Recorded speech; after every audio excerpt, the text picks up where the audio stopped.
Aí está o nosso tema, o incensário ministerial. E é de extrema importância nós entendermos esse aspecto aqui, em todos esses assuntos que nós temos falado. Então, por isso que faz alguns dias que eu estou tentando entrar nesse tema. Vamos ver, ele está conectado, óbvio, com tudo que nós temos falado, mas é muito importante, o incensário ministerial. E aqui em Apocalipse 8 diz assim: e havendo aberto o 7º selo, fez-se silêncio no céu quase por meia hora. E viu 7 anjos que estavam diante de Deus, e foram lhes dadas 7 trombetas. E veio outro anjo, e pôs-se junto ao altar, tendo um incensário de ouro, e foi-lhe dado muito incenso, para o pôr com as orações de todos os santos, debaixo do altar de ouro, que está diante do trono. E a fumaça do incenso subiu com as orações dos santos, desde a mão do anjo até diante de Deus. E o anjo tomou o incensário, e o encheu do fogo do altar, e o lançou sobre a terra. E houve depois vozes, e trovões, e relâmpagos, e terremotos. Que Deus abençoe a leitura da palavra, vocês podem se assentar. Esse verso 3 aqui é muito notável, porque está dizendo para nós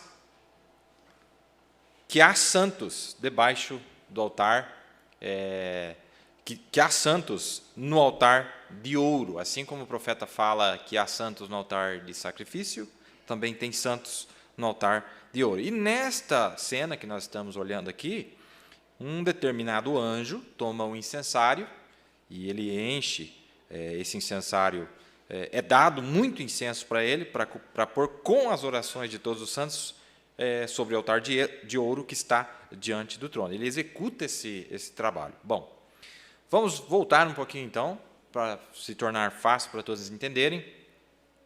No Velho Testamento, que é uma sombra do Novo Testamento, quando as pessoas pecavam, elas tinham que oferecer um sacrifício.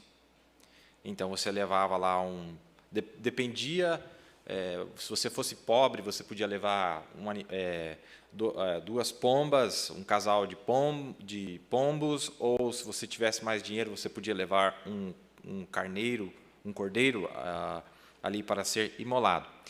E então o sacerdote imolava aquele animal, e quando aquele sangue era derramado, você estava dizendo que ele tinha tomado o seu lugar, ao invés do pecado cair sobre aquele que tinha pecado, estava caindo sobre um animal substituto. Obviamente apontava para Jesus Cristo. E de manhã e à noite eles ofereciam sacrifício todo dia. Muita gente pecando e eles ofereciam esses sacrifícios. E o sacerdote tinha que entrar, depois que ele oferecia o sacrifício, ele oferecia o animal, então ele entrava no altar de incenso, e ele pegava um incensário, que vocês já devem ter visto, até hoje a Igreja Católica tem isso, fica balançando o incensário e a fumaça sobe. E então ele entrava no segundo átrio, e aquela fumaça dentro do incensário. O incensário é uma salva, é um recipiente de ouro, e colocava incenso dentro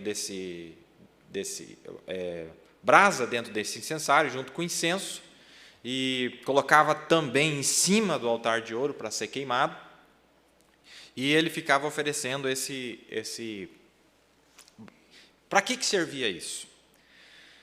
Mostrava que, mesmo que você tivesse oferecido o sacrifício, aquela vida substituta não podia vir diante de Deus, que estava no lugar santíssimo, sem que houvesse o incenso aromático que estava dentro do incensário, mostrando que sem um ministro, mesmo que você ofereça seu sacrifício, ainda que você tenha feito tudo certo, mas se não tiver um ministro para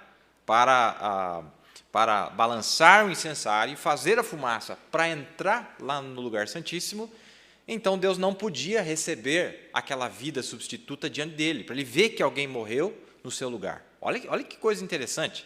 Então existe todo um sistema que Deus tem para que essas coisas fossem possíveis. E aí, estes pecados, presta bem atenção nesse detalhe, não acabava por ali. Mesmo que você tivesse oferecido sacrifício, mesmo que você tivesse um ministro para balançar o incensário, O teu pecado ficava, o substituto, aliás, ficava ali esperando o dia da expiação.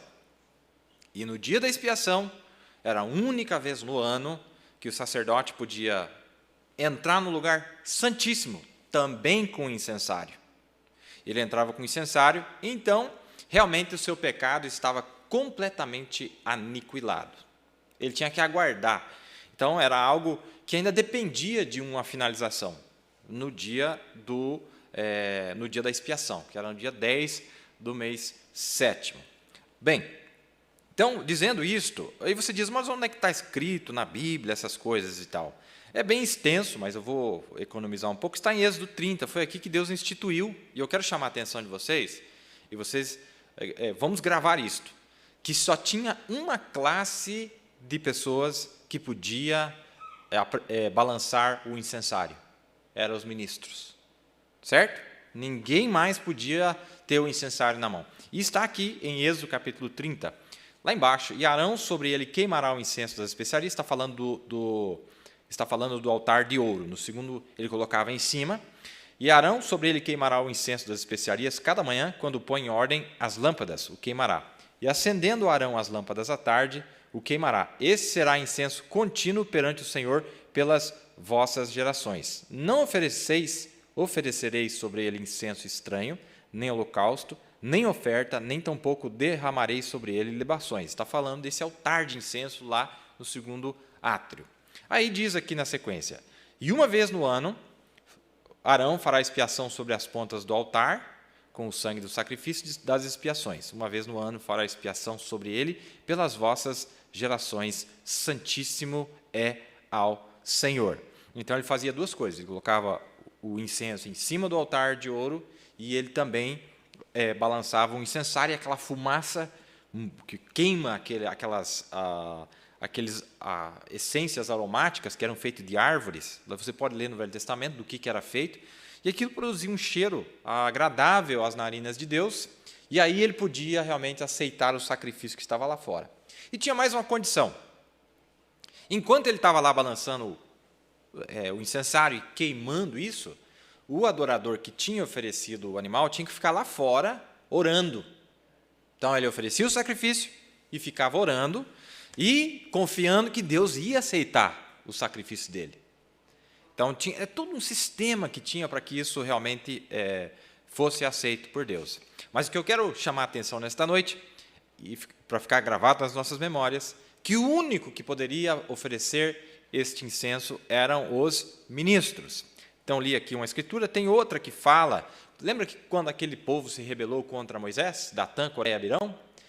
E eles não perceberam, mas Moisés fez uma armadilha para eles. Falou assim, vocês pegam o incensário e ofereçam. Eles não eram da classe do incensário. Não é? Eles não deveriam estar fazendo aquilo lá. Se eles conhecessem a palavra, falaram, não, mas eu não vou cair nessa bobagem, não. Nós não somos qualificados para fazer isso aí. Mas eles foram e fizeram. E aí, aqui, eu estou resumindo um pouco, diz assim, falou o Senhor a Moisés dizendo, isso depois que já tinham sido engolidos pela terra, diz a Eleazar, filho de Arão, sacerdote, que tome os incensários do meio do incêndio e espalhe o fogo longe, porque santos são. Então, o fogo, a brasa que estava dentro do incensário, que queimava o incenso, era fogo santo. Amém? E eles tinham pego esse fogo santo e tentado também oferecer os seus incensos, não é? Quanto aos incensários daqueles que pecaram contra a sua alma, deles se façam folhas estendidas para a cobertura do altar. Porquanto os trouxeram perante o Senhor, pelo que santos são, e serão por sinal aos filhos de Israel. Depois que isso aconteceu, eles pegaram os incensários desses rebeldes, e era feito de ouro, e eles pegaram esses incensários e colocaram junto ao trono, ao altar de ouro. Se tornou parte, como um sinal. Ó. Todo mundo que tentar fazer isso, está aqui o sinal. Ó. Era o incensário deles aqui, para vocês verem, que isso aqui só um ministro pode oferecer. E aí você pode lembrar de Urias, que tentou, lembra que Urias pegou o incensário e foi balançar lá o fogo. E o que aconteceu? Ele não era ministro, o que aconteceu? Ele se tornou leproso. Amém? Olha a importância de um ministério, irmãos. A importância de um ministro, Deus instituiu, como eu disse lá em Porto Alegre. Ora, não, então se não precisa de ministro nessa era, é a única era, irmão, porque lá na primeira era não tinha fita. Na segunda era não tinha fita. Na terceira era não tinha fita. Na quarta era não tinha fita. Na sexta era também não tinha fita. Só na sétima era, então, que tira o ministro e coloca a fita. Não tem cabimento. É ridículo, irmão. Tem coisa que às vezes você fala, não, deixa os irmãos. Mas é ridículo um negócio desse. Deus instituiu o ministério quíntuplo, está lá na palavra, está no livro de Efésios. Paulo, o primeiro mensageiro, disse que Deus instituiu, Deus estabeleceu. E o profeta ainda disse, como tem uma citação, o profeta diz, mostra para mim onde foi que ele tirou. Não tem, Deus que instituiu. Mas, não é? Então, nós vemos aqui, e nós vamos ver a importância disso aqui, amados. Eleazar, o sacerdote, tomou os incensários de metal, que trouxeram aqueles que foram queimados, e estenderam para a cobertura do altar. Pegou aqueles incensários e colocou, usou o ouro para fazer a cobertura do altar, desse altar de ouro. Por memorial para os filhos de Israel, para que nenhum estranho que não for da semente de Arão, que era um levita, né, descendente de Levi, chegue para acender incenso perante o Senhor, para que não seja como Corá e a sua congregação, como o Senhor lhe tinha dito pela boca de Moisés. Amém? Deu para entender? Então, para a nossa classe nesta noite, qual é a única categoria de pessoas que pode oferecer incenso? Ministro. Em outras palavras, Deus está dizendo para nós, quem que está autorizado para ministrar? Aqueles que forem ordenados para tal coisa. Ministros. Não é? Ministração. É a ministração.